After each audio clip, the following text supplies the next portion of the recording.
Haya. Eta wa kusasa. Wapi makofi zaidi kwake? Asante, Presiding Bishop, yangu ni machache tu. Kwanza, I want to congratulate our new bishop, Bishop Muia, and your assistant, Kalonzo. It is a special day, not just for you, but also for the church.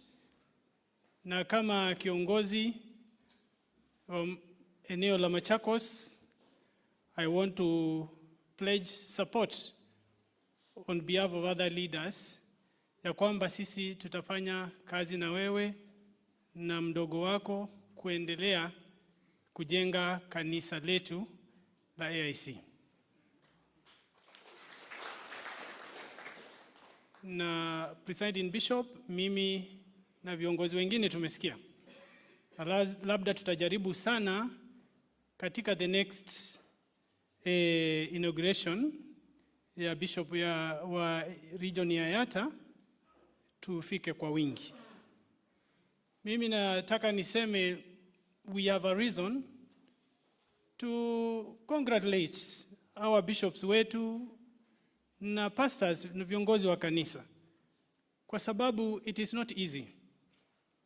Committing most of your life to Christ is not a simple thing.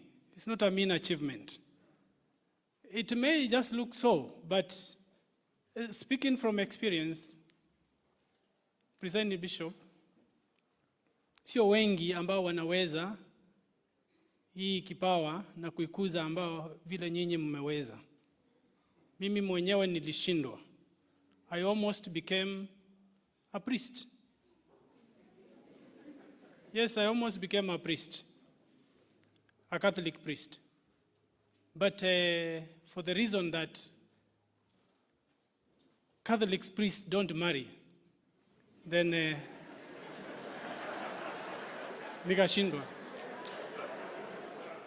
And that is just but one of the examples of the challenges that our pastors go, because it may not necessarily be just about marriage, but a lot of expectations from our pastors and bishops, forgetting sometimes they are pia wao ni binadamu. Na kwa ile bidii ambayo mmeweka, mimi nataka niwashukuru sana. I want to thank Bishop Mulwa, Presiding Bishop, because you are ever strong in your words. I always quote you in many places that I have a bishop who speaks his mind as it is. Just say it as it is. Sometimes it is really hard to listen to, but when it pains a little, then a message has been passed. Because of what purpose is it that then a message is passed, but then it is business as usual? So sometimes the words are strong, sometimes even a little strong. But it is that extra mile that makes your message different from the rest. Today, I think, and if I want to echo the words of Archbishop Ndambuki, I think it is a great day, not just for the AIC Church, but also for the growth of cooperation between churches.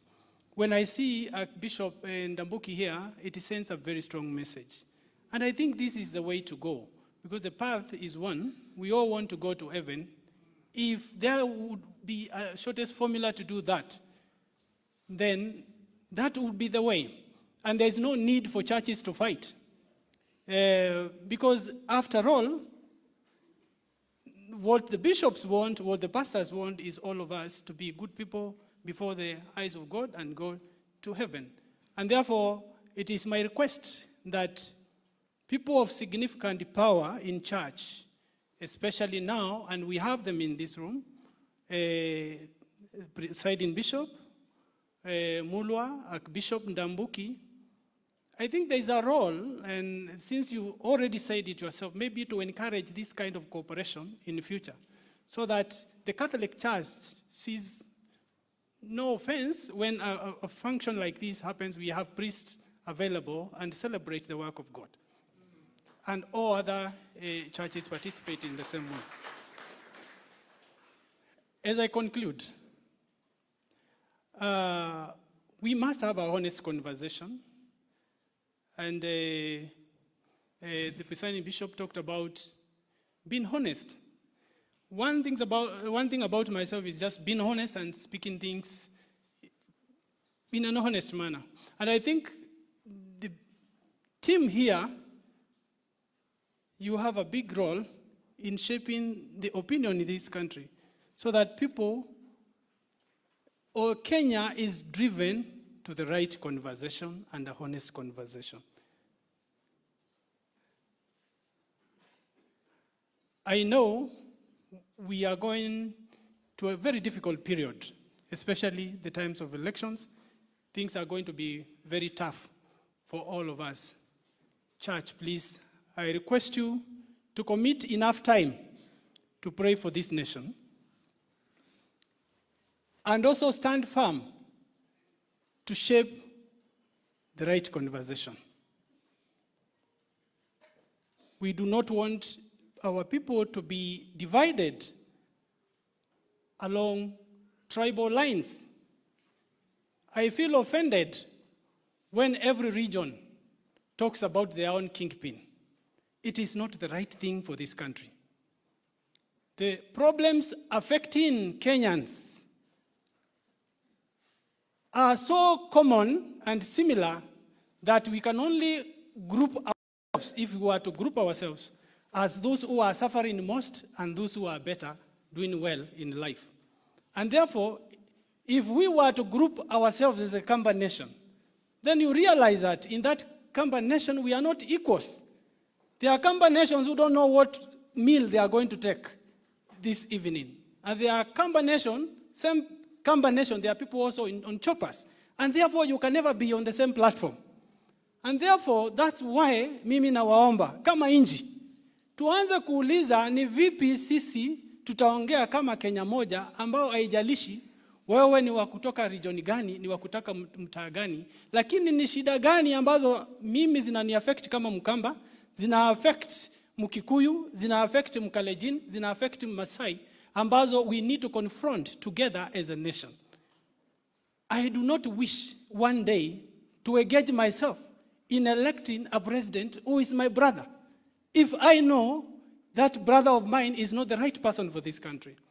I would mostly want to commit myself to support a person that is going to lead this nation, not my tribe. Na mimi naomba, najua kuna watu wengi ambao wanaomba hii kiti. And majority of them, they are competent. But can I please request that ile propaganda ambayo tumeona inaendelea katika nchi yetu, tafadhali na waomba ikome. Kanisa, na waomba maombi kwa huyu William Ruto. Mpatie maombi. Na nikushukuru Mheshimiwa Ruto, the last time ulikuwa hapa, naona kuna kabro ulisaidia kwa hii kanisa. Wewe fanya tu kazi ya Mungu, wacha watu waongee. Kutoka pale nje nimeona kuna borehole ulidrillia hii kanisa. Wewe fanya kazi ya Mungu, wacha watu waongee. Kwa sababu hata wakati ilifika ya kutafuta kiongozi, unakumbuka expectations ilikuwa mafuta itamwagika kwa wengine, lakini ilikuja kumwagika kwa yule mtu ambao they least expected. Na kwa hivyo mimi nataka tu nikumbuke sermon ambayo imepatiwa na what these people say ipewe heshima sana. Mimi nilisikiza clip ambayo ni I don't know to call it what, but it's a pastor, mchungaji ambaye aliongea miaka kadhaa iliyopita. And what he said about you is this, that Ruto could be the anointed person, but utapitia, sio maneno yangu ni yake, utapitia kwa mambo mangumu sana. you have not even seen yet. Wewe utapitia mambo mangumu sana. If you look at the entire country, every other person anataka kuongea, and even those who are not even clean, wanaonanga Ruto mchafu tu peke yake. Everybody's arrows are pointed towards William Ruto for whatever reasons. But who knows, maybe God is preparing you for the big role. And I am not ashamed to say that because Presiding Bishop ameongea vizuri sana kuhusu msimamizi na kupewa ile kibali. Kwa hivyo wewe endelea na nadhani Mungu atakufungulia njia. Na kwa sababu we are in an area where tuko na watu, people were divided in their political thinking in ways. Some of these things are only temporary. Mimi maombi yangu ni kwamba hata huyu mheshimiwa wetu, Mheshimiwa Kalonzo Musyoka, one day before maybe that election comes, probably, who says there can never be a cooperation between Mheshimiwa Kalonzo and Mheshimiwa Ruto? Because who closed that door? You have told us, Mheshimiwa Senator Kavindu, you were telling these people last election that Uhuru and Ruto are the best people. You were against Kalonzo. Now you are with Kalonzo. So it is also possible. In fact, if I remind you, Raila in 2007 was saying Ruto is the best man for this. Ruto was the darling of Raila in 2007. Just the last elections, Ruto was the darling of Uhuru Kenyatta. You remember? And of course, you are his darling. And it's not politics.